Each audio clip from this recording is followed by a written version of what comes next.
Hello दोस्तों, आप सभी का स्वागत है आपकी अपनी YouTube channel Rathore mathematics point पर।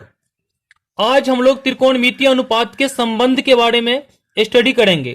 तो सबसे पहले पढ़ेंगे त्रिकोणमितीय अनुपातों की व्युत्क्रमणीय संबंध के बारे में।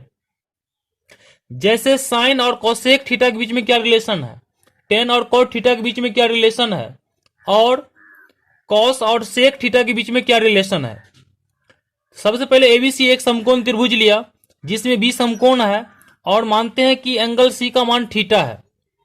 तो थीटा के सामने की भुजा को लंब कहते हैं। तो यहां पे ए बी लंब हो गया। लंब को इंग्लिश में परपेंडिकुलर कहते हैं, जिसे पी से दिखलाया गया है। समकोण के सामने की भुजा को कर्ण कहते हैं, जिसे इंग्लिश में हाइपोटेनियस कहा जाता है। इसे एच से दिखलाएं। समकोण और थीटा के बीच की भुजा को आधार कहा जाता है, जिसे बी से दिखलाया गया है, जिसे इंग्लिश में बेस कहते हैं। तो साइन थीटा और कोसेक थीटा के बीच में क्या संबंध है, इसके बारे में समझेंगे। तो साइन थीटा इक्वल टू होता है लंब बटा कर्ण। तो लंब यहाँ पे थीटा के लिए ए बी है, थीटा के सामने की भुजा ए बी है तो ए बी लिखे, और कर्ण यहाँ पे समकोण के सामने की भुजा ए सी है तो ए सी दिए। तो ए बी को यहाँ पी से दिखलाया गया है और कर्ण को यहाँ एच से दिखलाया गया है। तो पी बाई एच हो गया। फिर कोसेक थीटा, तो कोसेक थीटा इक्वल टू होता है कर्ण बटा लंब। तो कर्ण यहाँ एसी है और लंब यहाँ ए बी है। एसी को एच से दिखाएं और ए बी को पी से दिखाएं। तो एल एच एस जैसे लिखे हैं साइन थीटा गुना कोसेक थीटा इक्वल टू 1 है। तो एल एच एस यही है।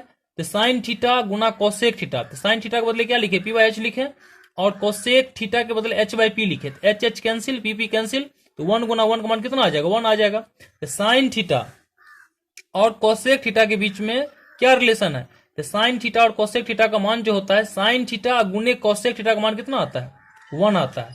तो आपसे कोई पूछेगा इसका व्युत्क्रमणीय संबंध क्या है, तो आप बता सकते हो कि चूंकि साइन थीटा गुना कोसेक थीटा इक्वल टू 1 होता है, तो साइन थीटा इक्वल टू हो जाएगा 1 बटा कोसेक थीटा।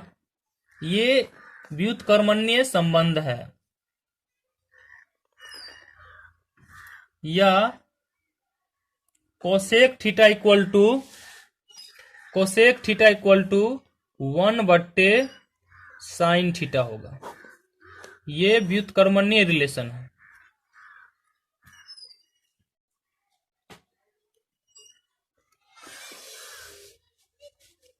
पुनः cos theta sec theta equal to 1 होता है। देखिए कॉस थीटा इक्वल टू होगा समकोण त्रिभुज एबीसी में, देखें कॉस थीटा इक्वल टू आधार बटा कर्ण, तो आधार क्या है, बीसी है, तो लिखिएगा आधार बटा कर्ण।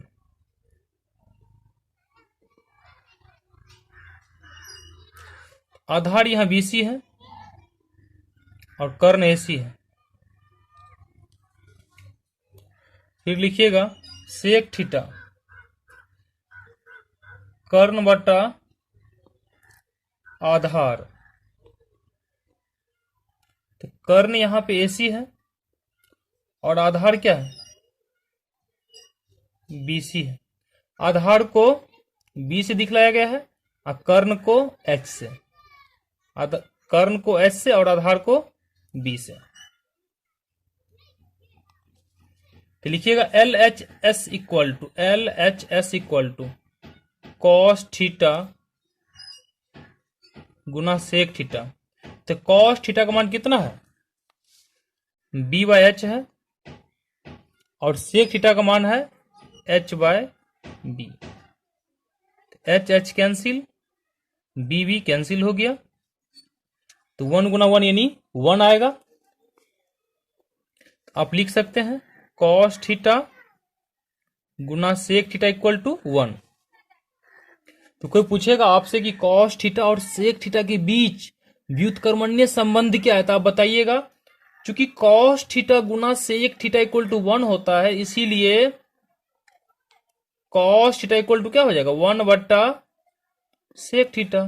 ये व्युत्क्रमणीय संबंध है। या सेक थीटा इक्वल टू 1 बट्टा कॉस थीटा होगा। ये व्युत्क्रमणीय संबंध है।